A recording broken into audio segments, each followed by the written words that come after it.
Hello students, आज के इस वीडियो में हम बात करेंगे फैसिलिटी ऑफ गैस, इलेक्ट्रिसिटी और वाटर के बारे में। पिछले वीडियो में हमने डिस्कस किया था facility of household servant, जो एम्प्लॉयर एम्प्लॉय को प्रोवाइड कर रहा था। तो हम लोग एक एक फैसिलिटी के लिए एक एक वीडियो में बना रही हूँ ताकि आपको क्लियर अंडरस्टैंडिंग हो हर एक फैसिलिटी के बारे में।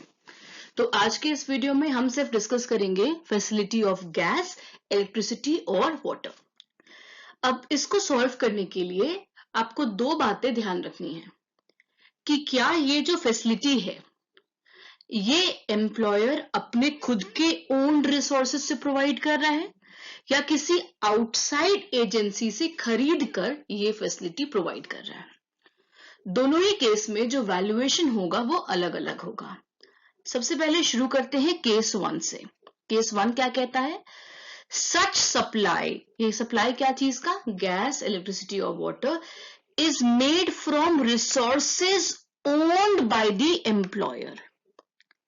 एम्प्लॉयर द्वारा ओन्ड रिसोर्सेज से अगर एम्प्लॉयर ये सब सुविधा प्रोवाइड कर रहा है गैस, इलेक्ट्रिसिटी और वाटर का, तो उस केस में ये जो परक्विजिट है इसका वैल्यू क्या होगा?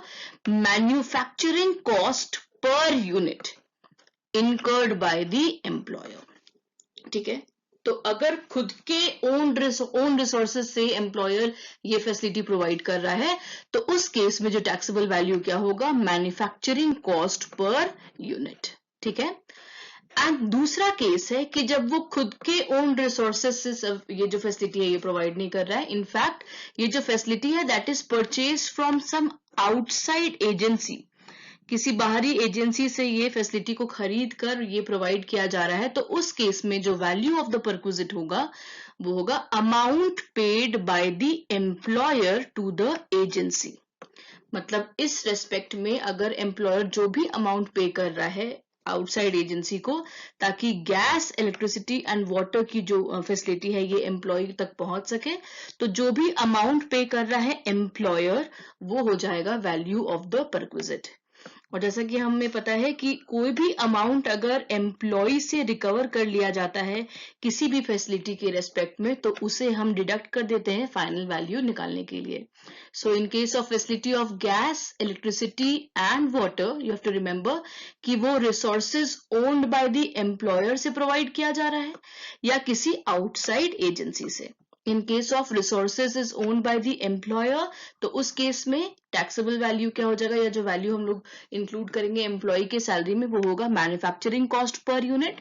And in case if it is higher if it is purchase from some outside agency तो उस केस में amount paid by the employer to the agency, ये हम वैल्यू ऑफ द परक्विजिट मान लेंगे। ठीक है, अब वैल्यूएशन से जुड़ी कुछ इंपॉर्टेंट बातें जो आपको याद रखनी है वो ये है कि if the connection of the perquisite is in the name of the employer, इसका मतलब है ये जो फैसिलिटी ऑफ गैस, इलेक्ट्रिसिटी और वाटर जो है ये एम्प्लॉयर के नेम में है। इसका मतलब है कि ये जो फैसिलिटी है ये एम्प्लॉयर प्रोवाइड कर रहा है, एम्प्लॉयर का ऑब्लिगेशन है पे करना। तो वैसे केसेस में वो सिर्फ स्पेसिफाइड एम्प्लॉइज के सैलरी में इंक्लूड होगा for the purpose of taxation. ठीक है, इसका मतलब है कि अगर कनेक्शन जो है वो है in the name of the employer, हमने facility of household servant में भी पढ़ा था कि अगर सर्वेंट प्रोवाइड करता है एम्प्लॉयर, अगर ऑब्लिगेशन एम्प्लॉयर का है तो उस केस में वो टैक्सेबल होगा in the hands of specified employees only. लेकिन हो सकता है कि ये जो कनेक्शन है ये एम्प्लॉय अपने नाम से ले ले और जो पेमेंट है वो रीइंबर्स करवा ले एम्प्लॉयर से। तो ऐसे केस में अगर connection of the perquisite is in the name of the employee, ठीक है, तो ये जो अमाउंट है ये टैक्सेबल होगा for all categories of employees, चाहे वो स्पेसिफाइड एम्प्लॉय हो या नॉन स्पेसिफाइड एम्प्लॉय हो। ठीक है, तो ध्यान रखना है कि अगर कनेक्शन एम्प्लॉयर के नेम पे है तो ऑब्लिगेशन किसका है? एम्प्लॉयर का। तो अगर एम्प्लॉयर का ऑब्लिगेशन है तो वो टैक्सेबल होगा in the hands of specified employees only. लेकिन अगर कनेक्शन जो है वो है in the name of the employee तो वो टैक्सेबल होगा in the hands of all categories of employees, चाहे वो स्पेसिफाइड एम्प्लॉय हो या नॉन स्पेसिफाइड एम्प्लॉय हो। तो अभी तक हमने पढ़ लिया है कि इसकी फैसिलिटी का वैल्यूएशन क्या होगा कि अगर ओनर के ओन रिसोर्सेज से सेल्फ ओन रिसोर्सेज से अगर इसका सप्लाई किया जा रहा है तब तो मैन्युफैक्चरिंग कॉस्ट पर यूनिट होगा। अगर किसी आउटसाइड एजेंसी से लिया जा रहा है तो जो भी अमाउंट एम्प्लॉयर पे कर रहा है आउटसाइड एजेंसी को वो हो जाएगा परक्विजिट का वैल्यू। लेकिन जहां तक टैक्सेबिलिटी की बात है कि वो स्पेसिफाइड एम्प्लॉयज के केस में टैक्सेबल होगा या हर कैटेगरी ऑफ एम्प्लॉयज के केस में टैक्सेबल होगा, तो उसमें आपको ये बात देखना होगा कि ये जो कनेक्शन है ये किसके नेम पे है। अगर ये एम्प्लॉयर के नेम पे है तो ये स्पेसिफाइड एम्प्लॉयज के लिए टैक्सेबल होगा, और जो कनेक्शन है अगर एम्प्लॉय के नेम पे है तो it will be taxable in for all categories of employees. ठीक है, नेक्स्ट स्लाइड पे हम इस पे बेस्ड एक क्वेश्चन डिस्कस कर लेते हैं।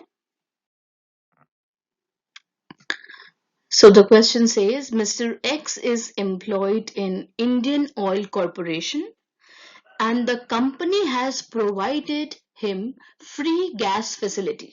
ठीक है, मिस्टर एक्स जो है वो एम्प्लॉय है कहाँ का, इंडियन ऑयल कॉरपोरेशन का, और कंपनी खुद प्रोवाइड कर रही है फ्री गैस फैसिलिटी। ठीक है, जिसके लिए manufacturing cost of the company is ₹1000। तो ये केस 1 हो गया जहां ओन रिसोर्सेज से ये फैसिलिटी दी जा रही है, तो उस केस में तो हम किसी आउटसाइड एजेंसी को पे नहीं कर रहे हैं, तो हमारे लिए value of the perquisite manufacturing cost per unit होता है, ये हमें याद है। And its market value is ₹1100। तो क्योंकि हम किसी आउटसाइड एजेंसी को पे नहीं कर रहे हैं तो हमारे लिए तो मैन्युफैक्चरिंग कॉस्ट ही रेलेवेंट है। So what will be the value of the perquisite to be included in the salary of the employee? ठीक है, मैंने क्वेश्चन आपको एक्सप्लेन कर दिया है, इसके फाइनल आंसर को आप कमेंट बॉक्स में ड्रॉप कर सकते हैं। ठीक है, आई होप आपको valuation of gas, electricity and water facility clear है। ठीक है, so students, in case you have any doubt, you may drop your queries in the comment section of the video. Thank you.